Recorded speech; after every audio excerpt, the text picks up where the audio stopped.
जय हिंद सभी साथियों को। आप कैसे हो सभी? कुछ वो चेहरे भी दिख गया जो नहीं दिखने चाहिए थे। कहाँ से उठ के आए हो रे तुम इतने दिन बाद? आ गया केदारनाथ से। चलो, हम पढ़ रहे थे राजस्थान की मृदा और राजस्थान की मिट्टी का आज क्लास नंबर कौन सा रह गया? 2। कल मैंने आपको ये बात बताई थी कि राजस्थान की जो मिट्टी है वो किस किस बेल्ट में पाई जाती है और राजस्थान की जो मृदा है उसको वेनेट ने किस प्रकार बांटा था। मैंने 2 ही बात की थी, तीसरी बात नहीं की थी। तुम्हारी कसम, सच में मैंने तीसरी बात नहीं की। चलो आगे बढ़ते हैं। अच्छा, मैंने आपको एक टॉपिक करवाया था भाई, वो टॉपिक था जलवायु। यूट्यूब पर भी करवाया था ये मैंने और आपको भी करवाया था। कौन सा टॉपिक करवाया था? जलवायु। और जब मैंने आपको जलवायु टॉपिक करवाया था तो मैंने कहा था क्लास तो 6 लगेंगी, क्लास तो, लेकिन प्रश्न करने में दिक्कत नहीं होगी। ये आरएस मेंस के फ्यूचर प्रश्न है जो आ सकते हैं। सुनना ध्यान से। राजस्थान की जलवायु को प्रभावित करने वाले कारक को संक्षिप्त में लिखिए, 50 शब्दों के अंदर लिखना है। तो संक्षिप्त तुम्हें पता कितना का लिखना है? ज़्यादा नहीं लिखना, 5-6 लाइनों, 6 लाइनों ज़्यादा से ज़्यादा। राजस्थान की जलवायु की विशेषता बताते हुए कोपेन के जलवायु का वर्गीकरण कीजिए। राजस्थान में क्या विशेषता है जलवायु की? सारा करवाया हुआ आपको। राजस्थान में जलवायु के आधार पर ऋतुओं का वर्गीकरण करवाया था, 4 प्रकार की होती हैं, उसको बांट दीजिएगा। अल नीनो क्या है पता है? गर्म जलधारा है, ठंडी। अच्छा, राजस्थान में इसके क्या प्रभाव पड़ते हैं? इससे मानसून देरी हो जाता है, कमजोर पड़ जाता है, स्टिल। तुम तो जादूगर हो रहे, तो समझ में आया? मतलब ये कर लेंगे। ये सारे मेंस के प्रश्न थे। चलो हम क्या पढ़ते हैं वो लिखो, आप सारे हेडिंग डालो। हम टॉपिक पढ़ रहे हैं राजस्थान की मृदा। लिखो राजस्थान की मृदा, राजस्थान की मृदा। और इस राजस्थान की मृदा में आज हम पढ़ेंगे मिट्टी की समस्याएं। राजस्थान में मिट्टी की क्या क्या समस्याएं हैं? समस्या तो हर चीज की है राजस्थान में, आज मिट्टी की पढ़ लेते हैं। लिखो राजस्थान में मृदा की समस्या। राजस्थान में, साथ साथ लिखते रहिएगा, मिट्टी की क्या क्या समस्याएं हैं। हमें राजस्थान के अंदर पढ़ना है, मैं भारत में नहीं पढ़ रहा, राजस्थान के अंदर। मिट्टी तो हर जगह है। राजस्थान में मिट्टी की 2 समस्याएं देखने को मिलती है। कितनी? एक आपने नाम सुना होगा अपर्दन, मृदा का अपर्दन होना, और एक आपने नाम सुना होगा सेम की समस्या। नाम सुना है ये दोनों? देखो हम इतने भोले नहीं है कि ये नाम भी नहीं पता। अब सोच के देखो, हमारे लिए पढ़ना कितना आसान है। हमें ये भी पता है कि सेम क्या होता है और हमें ये भी पता है अपर्दन क्या होता है। गुरुजी पता नहीं है लेकिन नाम सुना हुआ है। नाम तो सुना हुआ है। चलो ठीक है। अब सबसे पहले अपने पढ़ते हैं अपर्दन क्या होता है। तो लिखिएगा अपर्दन में, लिखो अपर्दन, हेडिंग डालो अपर्दन। अब अपने को देखना है कि अपर्दन जो है वो क्या होता है। तो लिखो जल के तीव्र प्रवाह, जल के तीव्र प्रवाह, जल के तीव्र प्रवाह। लिखिए जल्दी सारे। जल के तीव्र प्रवाह, वायु के वेग, वायु के वेग तथा हिमनत। हिमनत का मतलब आप ऐसे मान लीजिएगा यहां पर पर्वतों से, ठीक है। हिमनत से मिट्टी एक स्थान से दूसरे स्थान जाना, से मृदा एक स्थान से दूसरे स्थान जाना ही क्या कहलाता है? अपर्दन।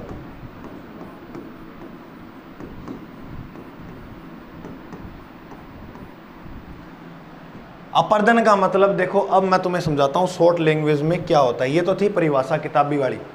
अब आपा आड़ू भाषा में समझा तो क्या हुआ, सुनो ध्यान हो, मेरी बात सुनो। ये चल रही है हवा। क्या चल रही है? हवा। मान लो यहां पर पड़ी है मिट्टी। क्या पड़ी है? मिट्टी का बेल्ट है ये। अच्छा, ये मिट्टी यहां से उड़कर यहां जाएगी या नहीं जाएगी? अब हम तो जब यान दिया हुआ, देखो को नहीं, यहाँ भूत पर को सिर हो जाए, होता ही है। वो क्यों होता है? क्योंकि वो होता है मिट्टी का अपर्दन। एक स्थान से मिट्टी छोड़कर जब दूसरे स्थान जाती है, इसे ही क्या कहते हैं? मेरी बात को तुम समझे क्या? अपर्दन 3 प्रकार से हो सकता है। हवा भी कर सकती है, जल भी कर सकता है और पर्वत भी अपर्दन कर सकते हैं। तो आप तीनों बात समझ गए होंगे, जल, वायु, हिमनद यानी पर्वत, तीनों अपर्दन कर सकते हैं। मैं तुम्हें अभी पढ़ाऊंगा, थोड़ा सांस रहेगा, सारों की पढ़ाऊंगा आप।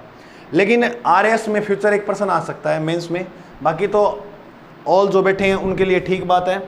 मेंस में फ्यूचर में पर्सन ये आ सकता है कि मृदा अपर्दन क्या है, मृदा अपर्दन क्या, लिख दोगे अच्छी तरीके से, वह इससे होने वाली समस्याएं क्या क्या है। जब मृदा अपर्दन हो जाएगा तो समस्या क्या होगी। अभी तक तुम्हारा दिमाग जीरो है, अब तुम लिखोगे तो जोर आएगा लिखने में, पता नहीं किन्नू तुक्का ताका मार के लिखोगा। लेकिन अब मैं तुम्हें एक चीज़ समझाता हूँ, उसके बाद लिखना, फिर देखो कितना मजा आएगा। अच्छा, अभी तुम समझे अपर्दन क्या होता है। कोई भी चीज़ है वो एक स्थान से दूसरे स्थान उड़ के जाए, वो क्या कहलाते हैं, अपर्दन। अपर्दन तीन का ही होगा, जल का, वायु का और पर्वत का। अच्छा, पहले तो देखो, वायु उड़ के वायु लेके जा सकती है मिट्टी को एक स्थान से दूसरे स्थान, समझ में आया कंसेप्ट। दूसरा, क्या जल कैसे अपर्दन करेगा, जल, नदियां माटी लेकर आवास आ गए। लेकिन कई बार थे यहाँ देखियो है, नदी जो होती है वो त्रेड़ से डाल जाती है सड़क के बीच में, बहुत ज़्यादा एक टेढ़ी मेढ़ी भूमि सी कर जाती है ना। पर्वत क्या करेंगे, पर्वत देखा हुआ टूटे फूटे होते हैं, वो एक स्थान से दूसरे स्थान उड़ के नीचे आ जाते हैं। तो अपर्दन हो रहा है नहीं हो रहा, एक स्थान छोड़ रहे हैं नहीं छोड़ रहे। गुरु जी थोड़ा चित्र दिखाओ फिर समझेंगे, आ जाओ। अब देखो ये होता है अपर्दन। मान लो बारिश हुई, यहाँ गाँव में देखता कौन, यहाँ पर क्रिकेट खेलता, वापिस सारी हो जाती, ये टाइम में त्रेड सी आ जाती नहीं, तो ओके है, मिट्टी का अपर्दन तो है। एक तो अपर्दन होता है इस प्रकार से, कई बार अपर्दन यूँ भी हो जाता है, दुरारे सी पड़ जाती हैं। ये भी एरिया देखा होगा आपने, जब है अपने गांव से जुड़े हुए हैं, पढ़ने में इतना तकलीफ नहीं होगी, बिल्कुल नहीं हो रही तकलीफ। तो अब इधर आओ, ये अपर्दन भी आपको देखने को मिला है। तो यही तो होता है अपर्दन, ये पानी अपर्दन कर देता है ऐसा, ये ऐसा अपर्दन जो वो कौन कर देता है, पानी। अब वायु अपर्दन तो कहाँ होगा, मरुस्थल वाले एरिया में होगा, है ना। जल अपर्दन वहाँ होगा जहाँ नदियाँ वगैरह होंगी, ठीक है, या बारिश का पानी होगा, वहाँ भी हो सकता है। मैं तुम्हें क्षेत्र दिखा रहा हूँ कि अपर्दन होने के बाद क्षेत्र कैसे हो जाता है। बोलो बात समझ में आ गई की, चला आगे, ठीक है। अब अपर्दन याद रखिएगा कितने प्रकार का होता है, अब वो अपने पढ़ते हैं, सुना तो लिखो, लिखो साथ में, अपर्दन के प्रकार। मुख्य रूप से अपर्दन तीन प्रकार का होता है। कितने प्रकार का होता है, तीन, जिसमें मैं आपके सामने नंबर 1 पे लिख रहा हूं चादरी अपर्दन।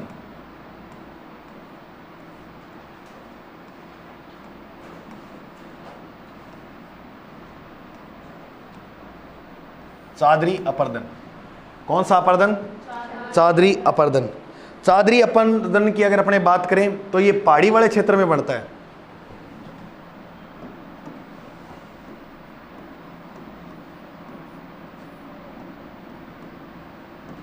पहाड़ी क्षेत्र की मृदा से बनने वाला अपर्दन क्या कहलाता है, चादरी अपर्दन। और राजस्थान में पहाड़ी क्षेत्र किस जिले के अंदर है, आप कहोगे गुरुजी राजस्थान में पहाड़ी क्षेत्र सिरोही में है। और सिरोही के बाद आपने पढ़ा होगा एक जिला जिसका नाम है राजसमंद। तो आपसे प्रश्न पूछा जाए राजस्थान में सर्वाधिक चादरी जो अपर्दन होता है बताइए वो किस जिले में होता है, तब आप कहोगे सिरोही। सिरोही के बाद राजसमंद। नंबर 2 पे आएगा वायु अपर्दन। नंबर 2 पे क्या होगा, वायु अपर्दन। देखो वायु अपर्दन के एग्जाम में इंपॉर्टेंट नाम हो जाएंगे उपनाम से। इसका उपनाम मतलब वायु अपर्दन की जगह आपको वायु अपर्दन ना देकर ऐसे भी दे सकता है, क्षैतिज अपर्दन बताओ सर्वाधिक कहाँ होता है। क्षैतिज के साथ आपको ये भी दे सकता है, बताओ परत अपर्दन बताइए सर्वाधिक कहाँ होता है। तो वायु अपर्दन के ही उपनाम है, वो क्या है, क्षैतिज अपर्दन या परत अपर्दन। आपको मैं जानकारी के लिए बात बताऊं, राजस्थान में 19.41% जो भाग है वो राजस्थान का ग्रसित है किससे, वायु अपर्दन से। कितना प्रतिशत भाग है, 19.41%। आप मुझे एक बात बताओ, राजस्थान में सर्वाधिक मरुस्थल कहाँ है, सारे बोलिएगा कहां पर है, तो बताओ सर्वाधिक वायु अपर्दन कहां होगा, सर्वाधिक वायु अपर्दन गुरुजी वो होगा मेर में। अब आप मेरे को एक बात और बताओ, राजस्थान का सबसे बड़ा जिला कौन सा है क्षेत्रफल में, और छोटा? तो नीचे लिखा मैंने धौलपुर। अगर प्रश्न पूछे राजस्थान में न्यूनतम वायु अपर्दन कहाँ होता है, तब आपका उत्तर क्या रहना चाहिए, धौलपुर। क्या रहोगे, धौलपुर। लिखिएगा फटाफट।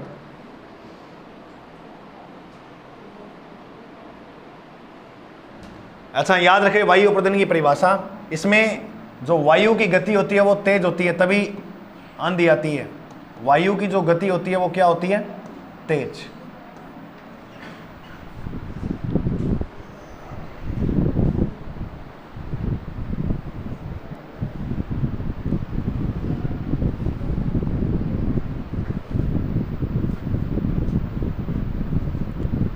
उतार लिया। एक बार और देखो सारे, अपर्दन कितने प्रकार के होते हैं, 3। नंबर 1 चादरी, नंबर 2 वायु, नंबर 2 चादरी अपर्दन पहाड़ियों द्वारा होगा। यानी ये रखियो, पहाड़ा के ऊपर चादर लगाऊंगा, पहाड़ा के ऊपर ही क्या लगाऊंगा, चादर। चादरी अपर्दन पर्वतों में होगा, पर्वत सिरोही और राजसमंद में है। क्लियर? मैं सुनूंगा भी, तुमसे याद रखना इस बात को। वायु अपर्दन वायु की गति से होगा, वायु की गति जब तेज होगी तब होगा।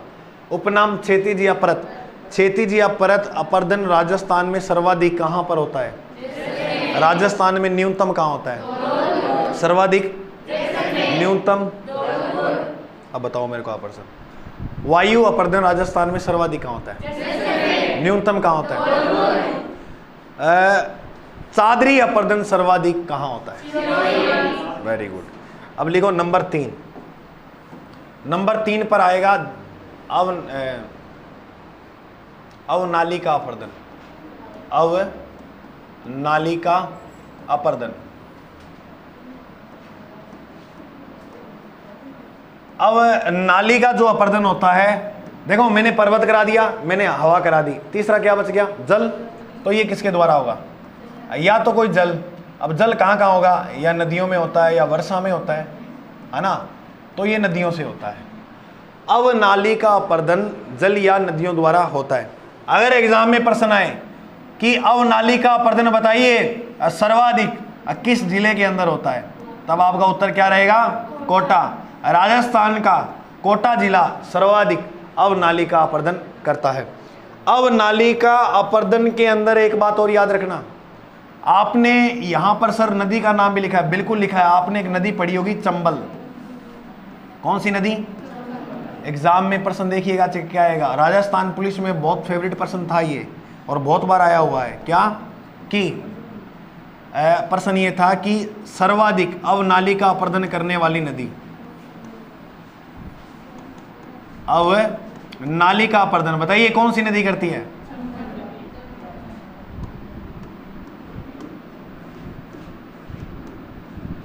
जब ये नदी गुजरती है ना, अपने भाग को काटती फिरती जाती है, इसी नदी के क्षेत्र में बनती है उत्खात भूमि। कौन सी भूमि, वो अभी दिखाई थी ना उत्खात भूमि, गुरुजी कौन सी, ये रहा। देखो एक तो होता है ये अपर्दन, ये तो होता है छोटे स्तर पर। जब ये अपर्दन गहरे स्तर पर हो जाता है तो ऐसे हो जाता है, ऐसे हो गया। अच्छा, ऐसे होने के बाद इसे कहते हैं बीहड़ भूमि। क्या कहते हैं, बीहड़ भूमि, नाम सुना है। अच्छा, इसी उत्खात भूमि, और ये याद रखना, इसे ही कहते हैं बीहड़ भूमि। अगर एग्जामिनर प्रश्न पूछे कि बीहड़ भूमि क्या है, उत्खात भूमि क्या है, तो इसकी एक ही परिभाषा याद रखना, क्या कि राजस्थान में जब मृदा का अपर्दन अधिक हो जाए, अपर्दन अधिक हो जाए, तब वो कौन सी भूमि बन जाती है, तब बीहड़ भूमि का रूप ले लेती है।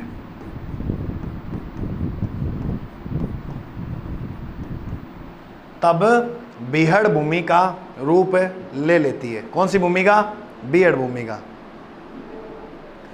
बीहड़ भूमि गुरुजी कौन कौन से जिले के अंदर देखने को मिलती है, याद रखिएगा। करौली,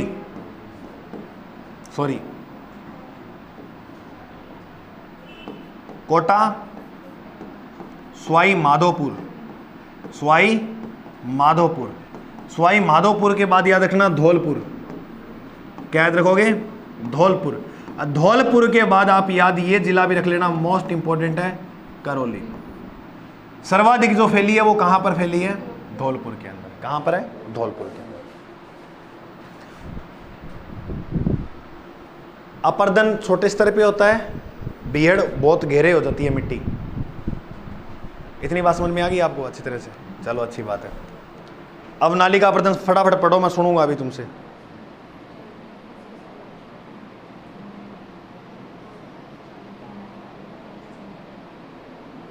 अच्छा, चंबल अगर मान लो ऑप्शन में ना हो, तब दूसरा ऑप्शन आपको मिलेगा, पता कौन सी नदी का? घग्गर। कौन सी नदी का? ये भी बात याद रखना। और दूसरी अब नाली का अपर्दन करती है घग्गर नदी। गुरुजी उदाहरण दे दो बढ़िया सा। नाली, ये घग्गर नदी तो आती है नाली में, इसके क्षेत्र देखना कितने उबड़ खाबड़ होंगे, टूटे फूटे से।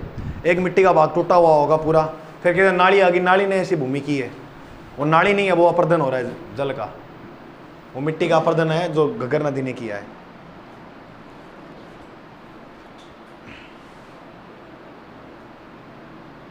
समझ में आया सारों को? अरे थोड़ा सुहाना बोल दो नहीं, तुम मेरा देवता राजी हो जाए। यहाँ सुनना सा बैठे रहो तो मजा रही बात को नहीं। गर्मी तो नहीं लग रही? जान निकाल दूँ? हाँ बोल दी तो नहीं लग रही सर गर्मी। यार जवान लड़कों को बुढ़ापा में चल के आ गई, जवानी में क्या गर्मी, क्या सर्दी। ठाई को लगा सर्दी, एक टी शर्ट में घूम ले है को नहीं। देखो सबसे बड़ी बात एक तो है कोई चीज़ को बढ़ा चढ़ा के दिखाना। हमने मिट्टी ऐसे पढ़ी है जैसे किसी ने नहीं पढ़ी। अब मैं तुम्हें वो आरएस वाले प्रश्न, ये मिट्टी वाला प्रश्न दे दिया मैंने, मृदा अपर्दन क्या होती है और इसकी समस्या भी लिखा दूंगा। तो अब तुम इतनी हवा करोगे, ये प्रश्न लिख दोगे ना एक बार? देख आरएस क्या, हमने लिख दिए ये उत्तर। देखो तुम में जो काबिलियत होगी ना वो नहीं छुपेगी। अब मेरे में मान लो कोई काबिलियत है तो मैं पढ़ाते जा रहा हूँ, मान लो मेरी वीडियो कोई वायरल नहीं हो रही, मैं पढ़ाते जा रहा हूँ, एक दिन 100% लोगों को काबिलियत दिखेगी। बताने से नहीं है मैं इतना करवा सकता हूँ, मैं ये हूँ वो हूँ, तुम अंधे तो हो नहीं, मैं करवा रहा हूँ तुम्हें और तुम्हें दिख रहा है, और तुम्हें ऑटोमेटिक एहसास हो जाएगा कि एग्जाम में प्रश्न जो आ रहे हैं वो सही हो रहे हैं या नहीं हो रहे। ऊपर से किया हुआ एक टॉपिक को समझा हुआ प्रश्न ज़्यादा कौन से होंगे। ये सबसे बड़ा मोटिवेशन का उदाहरण देते हैं हनुमान जी। कभी सुना है हनुमान जी ने ऐसे परिचय दिया, मैं एक छलांग में 7 समुद्र पार किए। और आपको मैं जानकारी के लिए बता दूं, जब लक्ष्मण जी मूर्छित हुए थे ना, तब उस ऋषि ने कहा था कि वो हिमालय पर्वत पे संजीवनी बूटी मिलेगी, लेकिन उस बूटी को सूरज उदय होने से यानी सूरज उगने से पहले लेके आना है। आपको विश्वास नहीं होगा, ये लिखा मिलता है ग्रंथों में कि जब हनुमान जी वहाँ से छलांग लगाए थे ना, तो ऐसे बस एक लिखी गई दिखी थी जाती हुई, ऐसे एक मतलब लाइन दिखी थी कि यहाँ से कोई गया है। इतनी तेज़ी के साथ गए, फिर भी कभी ऐसे नहीं बोला मैंने एक छलांग में हिमालय के पास गया। सबसे बड़ी बात, माता सीता के पास जाते हैं वो 7 समुद्र पास करके। अब थे जाता मान लो क्यों मिलना, तो क्या कहता, मैं जीके का विद्वान, राजस्थान के भूगोल का कोई भी प्रश्न पूछ ले, मैं रीजनिंग का कोई भी प्रश्न हल कर सकता हूँ, मेरे जैसा तो कोई धरती पे नहीं है। उसने क्या कहा था, रामदूत मैं मात जानकी। सिर्फ अपनी मतलब कल्पना देखो उस बंदे ने कहाँ की है, राम का दूत था। और आज हनुमान जी की तुम काबिलियत जानते नहीं हो कितना।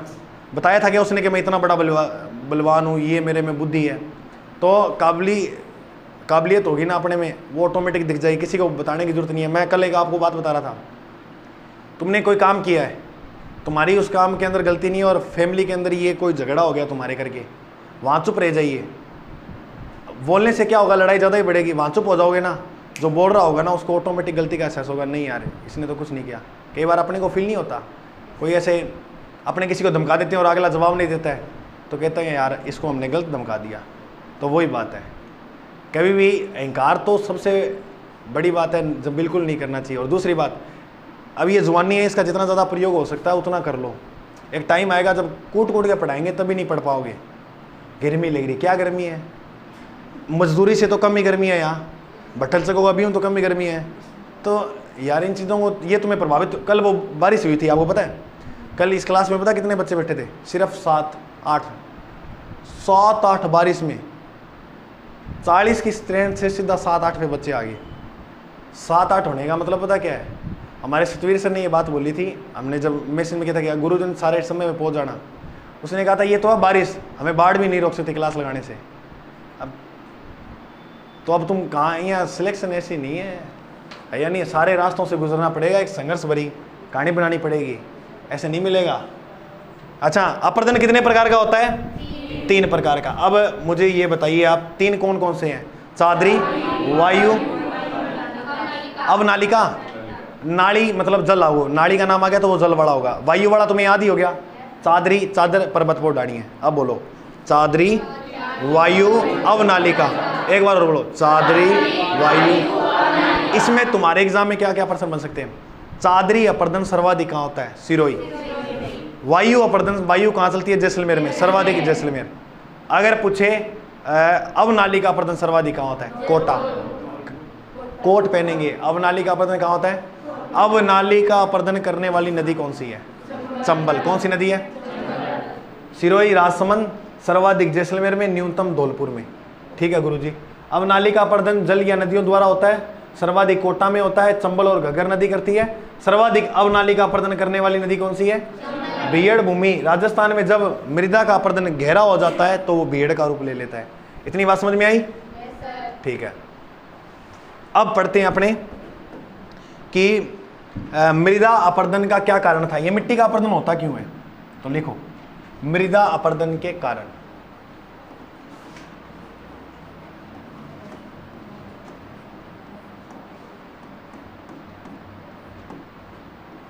मृदा अपर्दन के कारण देखो, हो सकता है ये 5-7 मिनट लेंगी ये चीजें, प्रश्न जो घूम फिर के आएगा ना इधर उधर से, वो सोल्व हो जाएंगे, उसमें सोचने की दिक्कत नहीं पड़ेगी। और जियोग्राफी में प्रश्न ऐसे नहीं आते ऊपर से उठा लिया, घुमाया जाता है बहुत भयंकर तरीके से। ठीक है, अब लिखो मृदा अपर्दन के कारण। आप लिखो सबसे पहला अत्यधिक पशुचारण। पहला लिखो अत्यधिक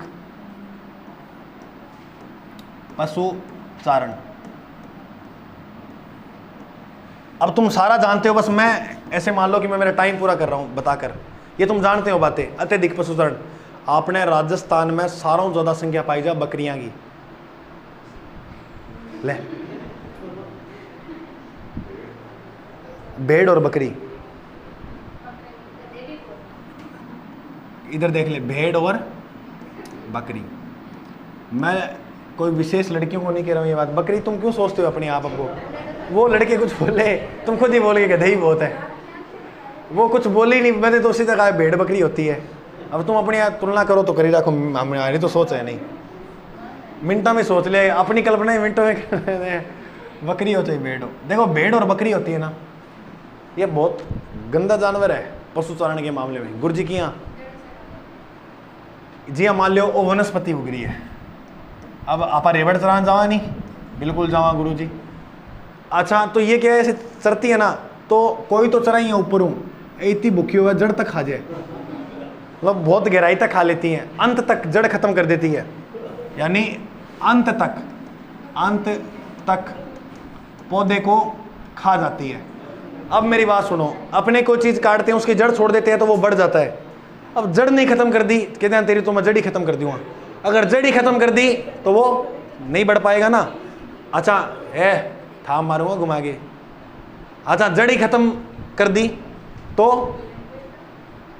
जड़ भी खत्म कर दी अपने, वो उग नहीं पाएगा। उग नहीं पाएगा ना, कभी उग पाएगा क्या? नहीं। अच्छा, अब गुरुजी पेड़ नहीं है तो इससे क्या हुआ? अपर्दन होगा। अरे पेड़ होंगे तो हवाओं को रोकेंगे या नहीं रोकेंगे? मेरी बात सुनो, एक ये बेल्ट है और एक ये बेल्ट है, सुनते रहिएगा मेरी बात। गुरुजी पेड़ों की बात करो, अभी वनस्पति कर रहे थे, ये लो भाई मैंने वनस्पति लिख दी। ठीक है, हवा की माटी उड़ेगी तो नीचे हुई या ऊपर से आएगी? नीचे से उड़ेगी।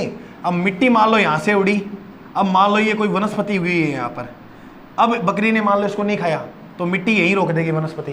मतलब हवा के किरण तो होते हैं, कितनी के लेके जाएगा? थोड़ी बहुत ले जाएगा, मतलब कुछ मात्रा तो रोकेगी। और ऐसे सोच के देखो, खूब जगह पर ये ऐसे पौधे छोटी छोटी वनस्पतियाँ होंगी, ये मिट्टी को रोकेगी या नहीं रोकेंगी? मिट्टी उड़कर एक स्थान से दूसरे स्थान नहीं जाएगी तो अपर्दन होगा या नहीं होगा? नहीं होगा, नहीं होगा ना। तो सबसे बड़ा कारण क्या है? अत्यधिक पशुचारण। ये वनस्पति खाते हैं जिस कारण मिट्टी का अपर्दन होता है। एक बात समझ में आई? चलो लिखो नंबर 2 बात, बस इसको समझना ही है। इसको सिर्फ समझना ही है। वनोन्मूलन, वनोन्मूलन। दूसरा जो मृदा अपरदन का कारण बनता है वो क्या बनता है? देखो, अगर हम पेड़ पौधे, ऐसे कहते हैं कि पौधे लगाया करो, क्या लगाया करो? पौधे। पौधे की जो जड़ें होती है ना, वो मृदा को रोक कर रखती है।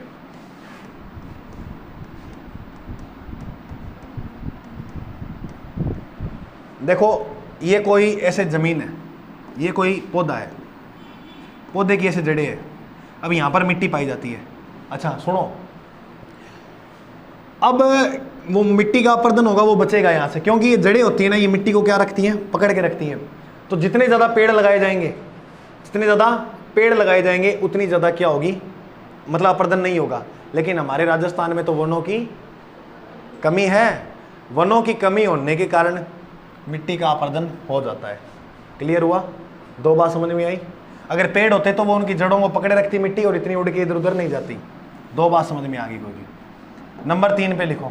नंबर 1 है अत्यधिक पशुचरण, नंबर 2 वनोन्मूलन, 3 नंबर अवैज्ञानिक ढंग से कृषि करना। अवैज्ञानिक, अब गांव में खुद ही वैज्ञानिक,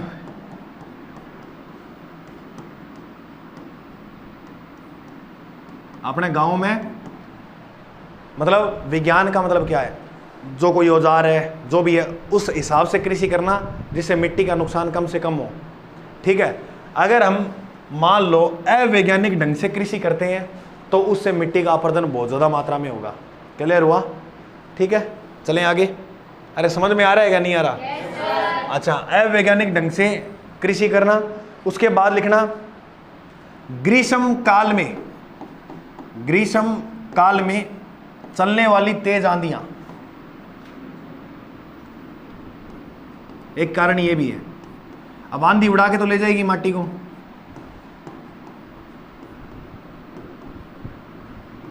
ग्रीष्म काल में चलने वाली तेज आंधी अभी मिट्टी को उड़ा के एक स्थान से दूसरे स्थान लेके जाती है।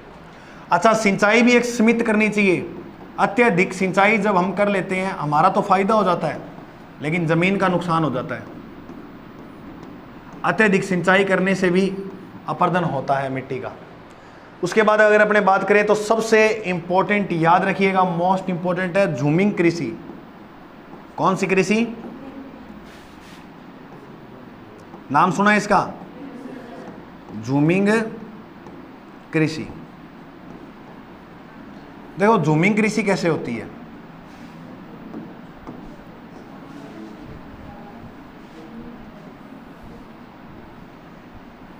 देखो भाई, ये आदिवासियों के अंदर फेमस है कृषि। किसके अंदर फेमस है? आदिवासियों में। और आदिवासी जो राजस्थान में सर्वाधिक रहते हैं वो दक्षिणी राजस्थान में रहते हैं। कहाँ पर रहते हैं? दक्षिणी राजस्थान। तो ये कृषि भी कहाँ की फेमस है?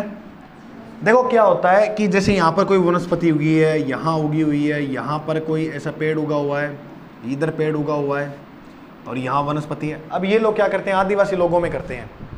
ये लोग आते हैं यहाँ पर, अब कई बार आपने देखा होगा, इधर ऐसे जाओगे ना आप, तो यहाँ पर अस्थायी लोग बैठे हैं, झोपड़ी डालकर बैठे हैं ना, उनकी वो जगह नहीं है, लेकिन वो आते हैं यहाँ 6 महीने रहते हैं, 4 महीने रहते हैं, 1 साल रहते हैं, फिर चले जाते हैं यहाँ से कहीं और। ये घुमक्कड़ जाती होती है। ऐसे काम कौन करेगा? जो आदिवासी टाइप के लोग होंगे। समझदार तो अपना मकान बनाएगा, चलो मकान के पैसे नहीं, किराए पर लेगा, ऐसे नहीं करेगा। हाँ, खोल दो इसको, खड़े होकर खोल दो आराम से। ठीक है, अब देखोगा, अब देखो थे ना, अब मान लो ये लोग आए आदिवासी, इस भाग को यहाँ इसको काटेंगे, और काटने के बाद इसको क्या है? जला देंगे। क्यों जला देंगे गुरुजी? क्योंकि ये यहाँ पर करेंगे क्या भाई? कृषि। इसी कृषि को क्या कहते हैं? यहाँ पर ये आते हैं, 2 से 3 साल तक रहते हैं, और उसके बाद छोड़कर फिर ये चले जाते हैं। अच्छा मेरी बात सुनो, इसने जो जलाकर पेड़ों को नष्ट किया, आग से जलाकर नष्ट किया था, और ऊपर कृषि और कर ली, क्या अब ये भूमि काम की है? अब पेड़ उगेंगे? यहाँ नहीं उगेंगे, जिस कारण मिट्टी का अपरदन होगा या नहीं होगा? क्योंकि पेड़ ही तो रोक के रखते हैं। पेड़ ही नहीं होंगे तो मिट्टी उड़ के जाएगी खूब दूर तक। तो समझ में आ गया झूमिंग कृषि भी। तो झूमिंग कृषि आदिवासियों में प्रचलित है, दक्षिणी राजस्थान में सर्वाधिक होती है। देखो, आदिवासियों में प्रचलित है झूमिंग कृषि, आदिवासियों में प्रचलित है, दक्षिणी राजस्थान में सर्वाधिक होती है, और इसका एक उपनाम लिख लेना, उपनाम, इसे वालरा कृषि भी कहते हैं। आदिवासियों की कृषि है वालरा। ये कहानी बस इतनी समझ में रख लेना, ये ऐसे बनाओ तो बना लेना, ये 2-3 वर्ष तक ही करते हैं ऐसा काम। लिख लो पहाड़ी ढालों पर, लिख लो इसमें ये क्या होता है, जूमिंग कृषि, लिखो जूमिंग कृषि में पहाड़ी ढालों पर वनों को काटकर कृषि योग्य बनाया जाता है।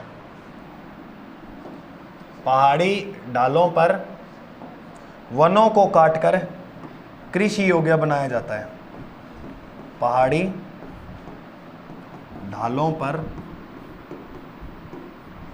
वनों को काटकर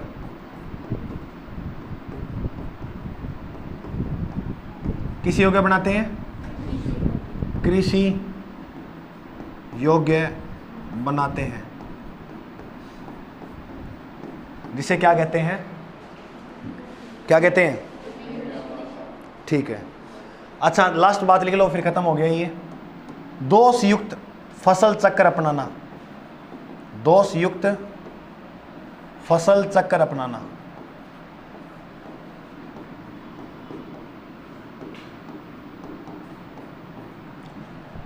दोष युक्त फसल चक्र अपनाना, दोष युक्त फसल चक्र अपनाना।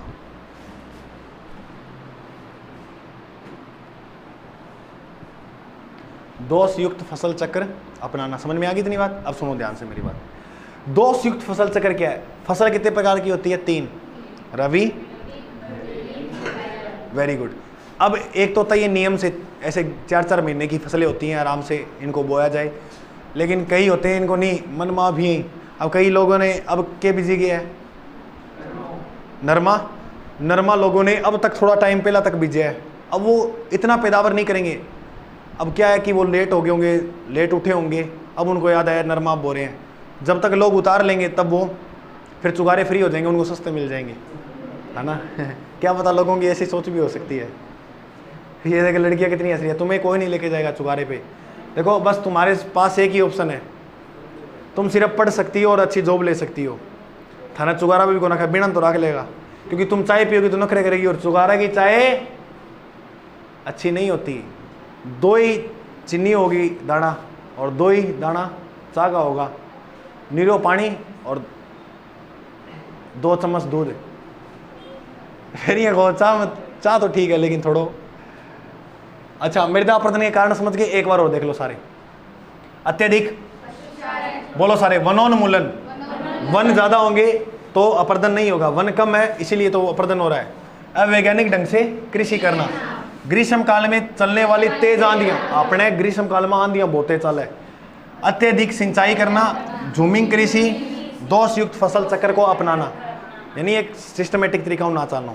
लास्ट बात करें बाकी, क्योंकि वो कल वाला प्रश्न कर लाओगे। लिखो मृदा अपरदन की हानियां, तुम्हारे बता देता हूं प्रश्न किस प्रकार आएगा। अन्य आरएस के अलावा और भर्तियों में प्रश्न कैसे आ सकता है कि मृदा अपरदन से निम्न में से कौन कौन सी हानियां हो सकती है। 4 ऑप्शन देगा, एक ऐसी दे देगा जो नहीं मिलेगी, बाकी मिल जाएंगे। मृदा अपरदन की हानियां, और अगर तुम्हें 2023 के अंदर जॉब लगना है तो एक लेवल से अपना कंसेप्ट तैयार कर लो। मेरा ये मानना है कि जियोग्राफी अपने को एक ही बार पढ़नी है, समर्पित कर दोगे लोगों को, उसके बाद तुम नोट्स ही बांटोगे, कह भाई यूं बार की को नहीं, तो वो बात है। अच्छा लिखो मृदा अपरदन की हानियां। हानि क्या होगी? हानि पहली तो ये होगी कि मरुस्थल का प्रसार होगा, ये इसकी एक समस्या ही है। मरुस्थल का क्या होगा? प्रसार होगा, क्योंकि राजस्थान में क्या है? मरुस्थल है। अब बताओ, जैसे ये रेत का भाग है, टिल्ला है, अब इधर से हवा चली तो ये रेत का टिल्ला ऐसे यहाँ से मिट्टी उड़ के जाएगी या नहीं जाएगी? लोगों को वादो घर भर देगी, तो भर देगी। और आपने देख लिया सूरतगढ़ में आंधी आवा है, बुरा हाल नहीं होता था सुबह तक, और तुम तो पहचान में नहीं आते, करने भेड़ सुती हो था मार दो, कौन है ये, है या नहीं? तो वो बात है, ये अपने राजस्थान में होता है, क्योंकि मरुस्थल का विस्तार राजस्थान में ज़्यादा देखने को मिलता है। पहली बात लिखो मरुस्थल का प्रसार होना। दूसरी बात लिखो आकस्मिक बाढ़ आना। इससे क्या आ जाएगी, ये समस्या दूसरी सबसे बड़ी तो यही है कि आकस्मिक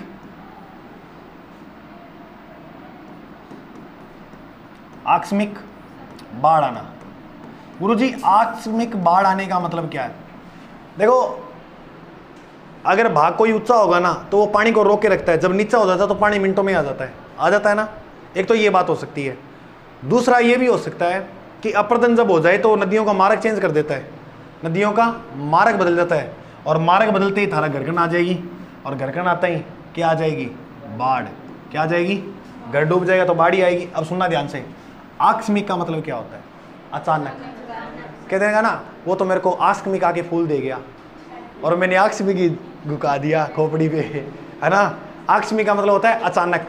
जैसे पढ़ते हैं ना मानसून का, सॉरी बादल का फटना, बादल फटता नहीं है, वो एक आकस्मिक घटना के कारण होता है। किसी पर्वत से टकरा जाता है बादल, वो खूब वर्षा कर देता है।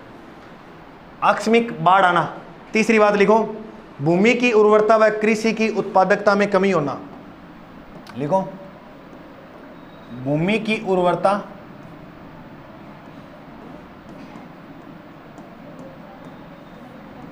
व कृषि की उत्पादकता में कमी होना।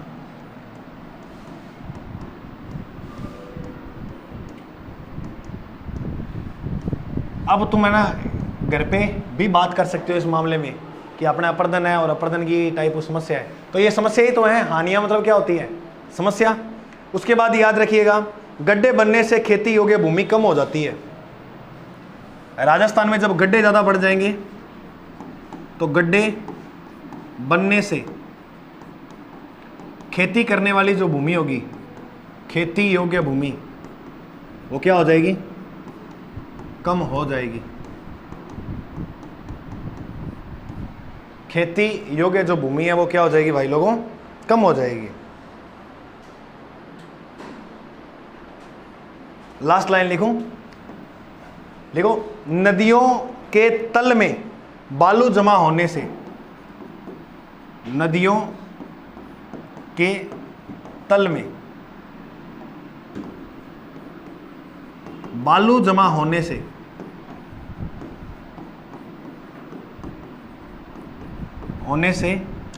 नदियों का मार्ग परिवर्तन हो जाएगा।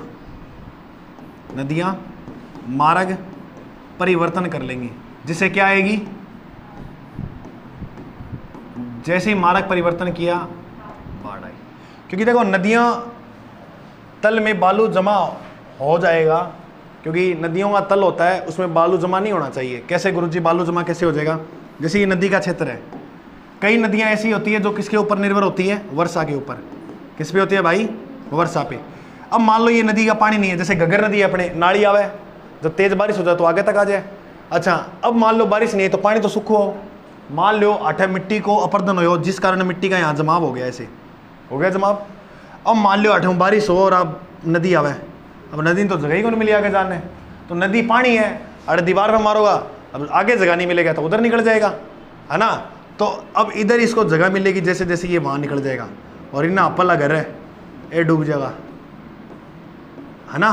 तो इससे क्या आ जाएगी, बाढ़ आ जाएगी। समस्या समझ में आ गई, क्या क्या होगी?